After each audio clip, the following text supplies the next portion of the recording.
नमस्कार, मैं डॉक्टर राशि जैन आप लोगों का स्वागत करती हूँ। आज का ये वीडियो आप लोगों के लिए बहुत खास है क्योंकि आज मैं ऐसा कुछ बताने जा रही हूँ जो आपके पैरों के नीचे से ज़मीन खिसका सकता है, आपकी लाइफ को टोटली ट्रांसफॉर्म कर सकता है, आपके बच्चों की ज़िंदगियों को बर्बाद होने से बचा सकता है। इसलिए बड़े ध्यान से इस वीडियो को सुनिएगा और आखिरी तक सुनिएगा और शेयर ज़रूर कीजिएगा क्योंकि मैं चाहूँगी कि हर बच्चे की ज़िंदगी ज़रूर बचे। यू नो व्हाट, मैं सबसे पहले अपने विषय में बता दूँ। मेरा नाम डॉक्टर राशि जैन है और पिछले 2 सालों से मैं काउंसलर के रूप में काम कर रही हूँ और मेरे पास बहुत से बच्चे आते हैं, बहुत से पेरेंट्स आते हैं जो अपने बच्चों को लेके आते हैं, जो मुझे बताते हैं कि कैसे उनकी लाइफ इस समय बहुत ज़्यादा डिस्टर्बिंग चल रही है, कैसे वो डिप्रेशन में है, कैसे उनकी लाइफ में बहुत ज़्यादा तबाही अभी मची हुई है। और ये सारी चीज़ें जब मैं देखती हूँ तो मुझे समझ में आता है कि 90% टाइम पेरेंटिंग की गड़बड़ी के कारण, परवरिश में गड़बड़ी के कारण ही बच्चों की लाइफ स्पॉइल होती है। इसी वजह से परवरिश एक ऐसा मैटर है जो आपको बहुत अच्छे से समझना चाहिए, आपको समझ में आनी चाहिए कि आपके बच्चों की परवरिश आपको कैसे करनी है। तो इसलिए आज जो मैं बता रही हूँ उसे बड़े ध्यान से समझिएगा, बहुत ध्यान से सुनिएगा। देखिए, अगर आप इस तरीके से चीज़ें करेंगे ना जो मैं आपको बता रही हूँ तो डेफिनेटली आपका बच्चा बिगड़ेगा, खराब रिश्ते में जाएगा। और अगर आपके संस्कार के कारण मान लो वो खराब नहीं भी होता तो भी अपने लाइफ में वो गलत जीवन साथी को अट्रैक्ट करेगा और वो उसकी लाइफ को बर्बाद कर देगा। तो आपके इस एक्शन के कारण किसी ना किसी तरीके से आपके बच्चे की ज़िंदगी ज़रूर खराब होगी। इसलिए इस चीज़ को बड़े ध्यान से अपने अंदर उतारिएगा और अब से इस तरीके के काम बंद कीजिएगा और ये बहुत ज़रूरी है। और आजकल ये बहुत ज़्यादा ट्रेंड पे है। यू नो व्हाट, इस तरीके की पेरेंटिंग आजकल बहुत ज़्यादा देखने को मिल रही है। इस तरीके से पेरेंट्स आजकल बहुत ज़्यादा बिहेव कर रहे हैं। देखिए, बड़े ध्यान से सुनिएगा। आज का जो माहौल है वो ऐसा है कि दोनों ही पेरेंट्स काम कर रहे हैं, या मान लो एक पेरेंट भी काम कर रहा है और दूसरा जो पेरेंट है वो घर में है। माँ अगर घर में है तो भी वो अपने मोबाइल में, अपनी सहेलियों में या अपनी कुछ चीज़ों में इस तरीके से बिजी है कि उसका टाइम अपने बच्चे के लिए बहुत कम हो गया है। यू नो व्हाट, आज हम बाहर की दुनिया में बहुत ज़्यादा बिजी हैं लेकिन हमारे घर में क्या चीज़ें हो रही है हमें पता नहीं। यू नो व्हाट, आज पेरेंट एक बहुत ज़्यादा गलत काम, यू नो व्हाट, उसके पीछे उनका इंटेंशन बहुत अच्छा होता है लेकिन एक्ट बहुत गलत होता है। वो अपने बच्चे को सेल्फ डिपेंडेंट बनाना चाहते हैं, अपने आप आत्मनिर्भर बनाना चाहते हैं, मतलब वो अपने आप सारी चीज़ें करे। इस तरीके का बच्चा वो अपने बच्चों को बनाना चाहते हैं। इसमें कोई बुराई नहीं है लेकिन जो तरीका वो अपना रहे हैं वो बहुत गलत है। यू नो व्हाट, इसकी शुरुआत आज पेरेंट्स बहुत ही, जब बच्चा छोटा होता है वहाँ से चालू कर देते हैं। जब बच्चा शुरुआत में रो रहा होता है तो उसे चुप नहीं कराया जाता ताकि वो बच्चा खुद चुप होना सीख जाए। जब उसे लगता है, जब वो गिर के आता है, चोट उसे लग जाती है, कई बार माँ बाप उसके तरफ बहुत ज़्यादा कंसर्न नहीं करते कि वो बच्चा अपने आप उठ के उसको चोट को सहला लेगा, ठीक हो जाएगा, उसके अंदर स्ट्रेंथ बढ़ेगी। ऐसी चीज़ें हो रही है। और भी मैं आपको एग्जाम्पल देती हूँ। अगर घर में 2 या 4 बच्चे हैं तो कंपैरिजन और ये सारी चीज़ें तो सब पहले से ही होती थी। आजकल ट्रेंड ये है कि उसे अपने आप सिखाया जाए कि वो अपने हाथ से ही सारी चीज़ें करे। बहुत छोटी उम्र में अपने आप वो अपने वार्डरोब को जमाए, अपने कपड़ों को अच्छे से तह करके रखे, अपने जूते को खुद पॉलिश करे, अपने जगह पे सारी चीज़ें रखे। सारी चीज़ें, मतलब हम ये चाहते हैं कि वो बच्चा अभी से ही परफेक्शन से सीख जाए। एक बड़ा इंसान जैसे चीज़ों को करता है वैसे ही वो बच्चा सीख जाए। अब ये तो होता ही है, इसके साथ एक चीज़ और होती है कि बच्चे के साथ माँ का जो कम्युनिकेशन होता है वो बहुत ढीला पड़ गया है, वो बहुत ख़राब सा हो गया है। कैसे ख़राब सा हो गया है? देखिए, कम्युनिकेशन जो होता है वो हमेशा शब्दों से नहीं होता है, आपके बॉडी लैंग्वेज से भी होता है। आप जिस तरीके से उसके साथ पेश आते हैं, रिएक्ट करते हैं, उसे जिस तरीके का हम बोलते हैं ना भाव देना, आप उसको जिस तरीके से भाव देते हैं उस तरीके से आपके बच्चे की परवरिश होती है। और मैं आपको एक बहुत काम की बात बता दूं, जिस तरीके से आप उसे भाव देते हैं, जिस तरीके से उससे कम्युनिकेट करते हैं, जिस तरीके से उसकी परवरिश करते हैं, उससे ही उसकी आत्म छवि या सेल्फ इमेज बनती है। और यही सेल्फ इमेज से आपकी लाइफ की सक्सेस का सबसे ज़्यादा संबंध होता है, या कहूँ सीधा सीधा संबंध होता है। तो ये आत्म छवि अगर गड़बड़ हो गई किसी की, और वो भी बहुत छोटी उम्र में, और आज ऐसा हो रहा है, तो वो अपने लाइफ में कभी भी सफल नहीं होता और किसी भी एरिया में सफल नहीं होता।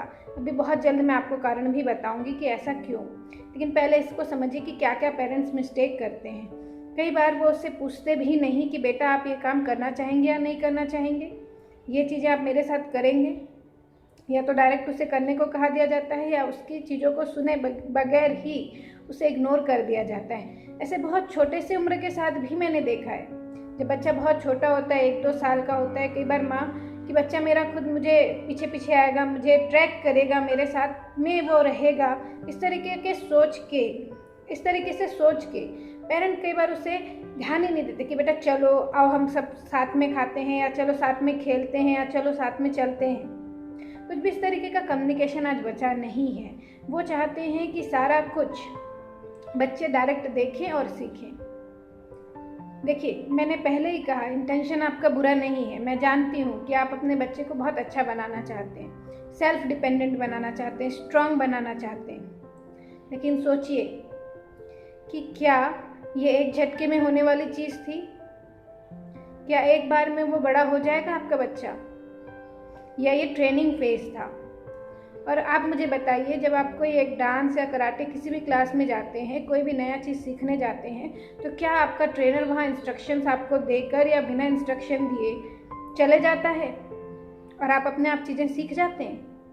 और आपको उसके बाद कैसा महसूस होता है अगर आप चीज़ें सीख भी जाते हैं? तो बिल्कुल, पहले तो आप चीज़ें सीखते नहीं बहुत अच्छे से, या सीख भी जाते हैं तो बहुत नेग्लेक्टेड फील करते हैं। आपको उस पर्सन से घृणा होने लगती है, नफरत होने लगती है कि ये कैसा इंस्ट्रक्टर है, ये कैसा मास्टर है, राइट?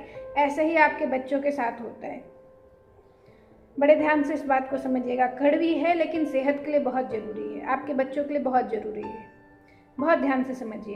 जब आप उसे इस तरीके से अनहर्ड फील करवाते हैं, जब वो खुद रोते रोते चुप हो जाता है, कोई का ध्यान उस पर नहीं होता, जब उसे घाव लगता है वो खुद उठ के अपने आप को सहला के चीज़ें सही कर लेता है, जब वो ये देखता है कि मुझे ध्यान नहीं दिया जा रहा, मेरे तरफ अटेंशन मेरे माँ बाप का नहीं है, कहीं वो अपने मोबाइल में बिज़ी हैं, कहीं वो दोस्तों में बिज़ी हैं, मैं अपने माँ बाप के पास जब भी जाती हूँ या जाता हूँ, वो मेरे को सुनते भी हैं तो बहुत इग्नोरेंट टाइप से सुनते हैं, जस्ट कि काम ख़त्म करना है इसलिए सुन लेते हैं। और ऐसे ही वो बहुत सारे रिएक्शन जब वो देखता है कि अच्छा, इन्हें मेरी कोई फिक्र नहीं है, इन्हें पता ही नहीं है कि मैं किसके साथ घूमती हूँ, मैं किसके साथ घूमता हूँ, मेरे साथ आज क्या हुआ, मेरे साथ किसने कैसा बर्ताव किया, ये सुनते भी हैं तो सिर्फ ऐसा कहते कि कोई नहीं, स्ट्रांग बनो, अपने आप को सिखाओ कि कैसे चीज़ों से फाइट करना है, ये सारी चीज़ें कह दिया जाता है बस। तो धीरे धीरे क्या होता है, धीरे धीरे वो बच्चा अकेलापन का शिकार होता है, धीरे धीरे वो बच्चा अनहर्ड फील करने लगता है, धीरे धीरे उसके मन में ये बैठ जाता है कि मैं एक ऐसा इंसान हूँ जो अच्छी चीज़ें डिज़र्व नहीं करता। और ये सारी चीज़ें मैं आपको अपने NLP, न्यूरो लिंग्विस्टिक प्रोग्रामिंग, जिस साइंस में मैं काम करती हूँ, उसकी जो अंडरस्टैंडिंग है उसके हिसाब से बता रही हूँ। और इसे बहुत ध्यान से समझिएगा कि जब ये सारी चीज़ों से उसकी आत्म छवि गड़बड़ होती है, उसकी आत्म छवि खराब हो जाती है, तो फिर क्या होता है, इसको बड़े ध्यान से सुनिएगा। फिर होता ये है कि जिस भी पर्सन से उसे इम्पोर्टेंस मिलता है, जिस भी पर्सन का उसे अटेंशन मिलता है, वो उसके तरफ हो जाता है, वो बच्चा उसके तरफ डाइवर्ट होने लगता है, उसके तरफ उसके जैसे बनते जाता है, उसकी संगत करने लगता है, वो डिस्ट्रैक्टेड होने लगता है। फिर धीरे धीरे आप बोलते हैं कि आजकल मेरा बात नहीं मानता, मेरी नहीं सुनता, मेरे हिसाब से काम नहीं करता, ये आजकल लफड़े में क्यों है, ये डिप्रेशन में क्यों है, ये सैड क्यों है, ये लोनलीनेस को क्यों इतना एंजॉय करता है, क्यों ये ऐसे गाने सुनता है, ऐसे कपड़े पहनता है, इस तरीके का स्टाइल क्यों करता है, क्यों इतना फैशनेबल हो गया है? वो इसीलिए करता है ताकि उसे लोग इम्पोर्टेंस दें, उसको अटेंशन मिले। और मैं आपको बताऊं, अगर ये अटेंशन उसे गलत लोगों से मिलने लगा ना, तो बहुत जल्दी उसकी लाइफ बर्बाद हो जाएगी। और ये आप बहुत अच्छे से जानते हैं। और आजकल तो एक ट्रेंड भी चला है ना, टाइम पास का। और जो लोग टाइम पास, और लड़की ना लड़के, आज सब ये काम कर रहे हैं, इसको बहुत ध्यान से समझना। ये बात मैं एकदम खुल के यहाँ बता रही हूँ क्योंकि आपको ये समझने की ज़रूरत है अगर आप पेरेंट हैं तो। आजकल ये जो टाइम पास जैसी चीज़ें हो गई है कि एक एक पर्सन के कई वो रिलेशंस बनाते हैं, कई BF GF, ये सारी चीज़ें वो करते हैं। तो अगर मान लीजिए आपका बच्चा या बच्ची इस तरीके के लोगों से जुड़ जाए, फिर आप सोचिए क्या होगा उसका। तो इस तरीके से चीज़ें होने लगी है और ऐसा सच में आज हो रहा है, आप देखिए। फिर बच्चा आपका, अच्छा आप मुझे बताइए, आपको अगर इम्पोर्टेंस एक बार ना मिले, दूसरी बार भी ना मिले, तीसरी बार भी ना मिले एक ही पर्सन से, तो चौथी बार आप उसके पास जाएंगे क्या?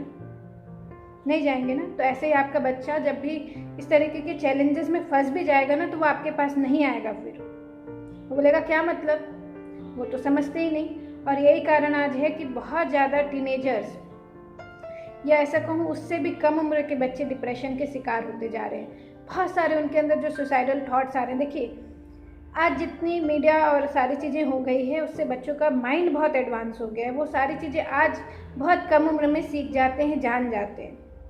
तो ये बहुत ख़तरनाक भी है उनके खुद के लिए। और इसलिए पेरेंटिंग का अब सबसे ज़्यादा इम्पोर्टेंस है कि पेरेंट अपने बच्चों को ज़्यादा टाइम दे, ज़्यादा ध्यान रखे और बहुत अच्छे से कम्युनिकेशन इस्टेब्लिश करें उनके साथ, फ्रेंडली वे में कम्युनिकेट करना सीखें। ऐसा नहीं कीजिएगा कि सिर्फ उन्हें एज अ पेरेंट सुनिएगा, एज अ दोस्त सुनिएगा। यू नो व्हाट, दोस्त कौन होते हैं? जो दोषों को अस्त कर दे, जो दोषों को अस्त कर दे, वो दोस्त होते हैं। तो अभी पेरेंट्स जो हैं ये रोल बहुत अच्छे से निभा सकते हैं, तो आप भी ऐसा करिएगा।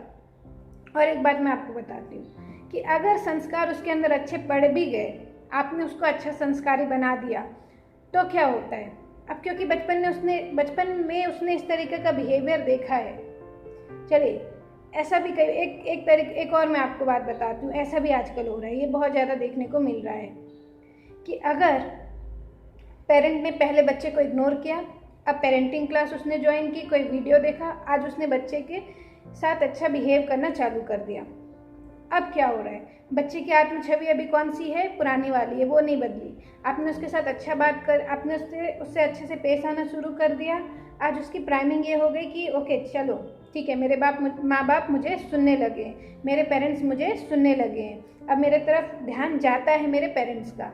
बट वो जो बचपन की अवचेतन मन में जो छवि पड़ गई, अवचेतन मन में जो ये सारी चीज़ों की छवि पड़ गई कि मैं बहुत अच्छी नहीं हूँ, मैं बहुत अच्छा नहीं हूँ, मुझे कोई नहीं सुनता, मुझे तो सारा कुछ खुद ही हैंडल करना होता है, वो निकल जाएगा क्या? क्या वो इतना आसान होगा? और उस विषय में तो आपको पता ही नहीं होता है, तो आप उसको निकालेंगे कैसे? इसलिए ज़रूरी है कि आप पहले तो ये सारी चीज़ें गड़बड़ ना करें। अगर अभी बच्चा छोटा है तो आप बहुत अच्छे से इन सारी चीज़ों को हैंडल कर सकते हैं। बच्चा बड़ा हो गया तो उसके आत्म छवि पे भी काम करना, उसके सेल्फ इमेज पे भी काम करना अब आपकी ज़रूरत है कि उसने अपनी आइडेंटिटी क्या बना ली है इन सारे बिहेवियर्स के कारण। जैसे मैंने बताया कि आपने अब उसकी परवरिश अच्छी चालू कर दी, तो अब उसके सेल्फ इमेज की बात आती है। तो देखिए, अगर उसका सेल्फ इमेज आप नहीं सुधारेंगे ना, तो अब वो अपने लिए जीवन साथी जो चुनेगा वो ऐसा चुनेगा जो उसे वैसे ही ट्रीट करे जैसे उसने पहले ट्रीटमेंट पाया है, जैसे उसने अपने बचपन में देखा है। मतलब वही नेग्लेक्टेड फील कराने वाला, वही पर्सन वो ढूंढेगा जो उसे इम्पोर्टेंस फील नहीं कराएगा। इसलिए उसके सेल्फ इमेज को भी सुधारें। सेल्फ इमेज को कैसे सुधारेंगे? तो सेल्फ इमेज को ऐसे सुधारेंगे कि उसे बताएंगे कि वो डिजर्विंग क्यों है, वो लायक क्यों है, राइट। और अगर आपको ज़रूरत हो काउंसलर की, तो काउंसलर की भी मदद लीजिएगा। और इसीलिए मैंने पेरेंटिंग क्लास लेनी शुरू की है, ऑफलाइन भी ऑनलाइन भी। तो आप चाहें तो मुझसे भी कंसल्ट कर सकते हैं, मुझसे भी ये सारी चीज़ें और आप सीख सकते हैं बहुत अच्छे से डिटेल में, राइट। एक और मैं बात बताती हूँ आपको, बड़े ध्यान से सुनिएगा। पेरेंट्स क्या करते हैं, बच्चों को आत्मनिर्भर बनाने के लिए, वो अपने पैर में खड़े हो जाएं, इसके लिए ये करते हैं कि एक ही दिन में कई सारी क्लासेस ज्वाइन करवा देते हैं। ये तो भला हो कोरोना का कि कम से कम बच्चों को घर में उसने रख दिया, अदरवाइज वो बच्चा दिन भर घर में नहीं होता था। कभी ड्राइंग क्लास, कभी आर्ट क्लास, कभी जूडो क्लास और कभी पता नहीं कौन कौन सी क्लास में वो होता था। तो माँ बाप का टाइम ही नहीं मिलता था उसे, तो सिर्फ घर जो है, अदरवाइज उस बच्चे की ज़िंदगी सिर्फ एक बंजारे की तरह हो गई थी, जिसके लिए घर सिर्फ रहने की एक ऐसी जगह थी जहाँ आना है, खाना है, थोड़ी देर रात को सो जाना है, फिर सुबह से वही नॉन स्टॉप काम चालू। अब बताइए आप, मुझसे कंप्लेन आप लोग ये करते हैं कि मेरा बच्चा इतना बड़ा क्यों हो गया, वो सोशल मीडिया में ऐसी चीज़ें क्यों देखता है, वो इस तरीके से बातें क्यों करता है, उसको इतना बड़ा बनाया किसने, मुझे ये बताइए। आप ही ने ना। तो वो इस तरीके से चीज़ें नहीं देखेगा तो क्या करेगा? इस तरीके की चीज़ें उसके सामने नहीं होगी तो क्या होगी, राइट। इसलिए ज़रूरी है कि बच्चे को बच्चा रहने दें, उसे अभी से बड़ा मत बनाओ, उसको धीरे धीरे ट्रेनिंग दो ना। तो आप अपने बच्चों को ध्यान दीजिए, समय दीजिए, अटेंशन दीजिए उन्हें, क्योंकि इसका अधिकार उन्हें है। वो डिज़र्व करता है आपका टाइम, वो डिज़र्व करता है आपका अटेंशन। नो व्हाट, आप और मैं नहीं डिज़र्व करते क्या कि हमें लोग ध्यान दें, लोग हमारी बात सुने, हमें लोग प्यार दिखाएं, लोग हमारी तारीफ करें। तो आपका बच्चा अगर ये आपसे चाहता है तो क्या गलत चाहता है? वो तो छोटा ही है ना। जब हम बड़े होके ये नहीं समझ पा रहे हैं तो वो बच्चे से हम कैसे उम्मीद करते हैं? क्या आप पूरी तरीके से आत्मनिर्भर हो चुके हैं? तो उस बच्चे से भी अभी से ये सारी चीज़ों की एक्सपेक्टेशन मत रखिए, उसे प्यार से सिखाइए, क्योंकि ज़िंदगी इन सारी चीज़ों से भी ज़्यादा ज़रूरी है, और वो भी अच्छी ज़िंदगी। तो वो अच्छी ज़िंदगी तभी जी पाएगा जब आप उसे जीने का मौका देंगे। और आई होप आपको ये वीडियो, ये सारी बातें बहुत अच्छे से समझ में आई होगी, और आप इसे लोगों के साथ ज़रूर शेयर करें।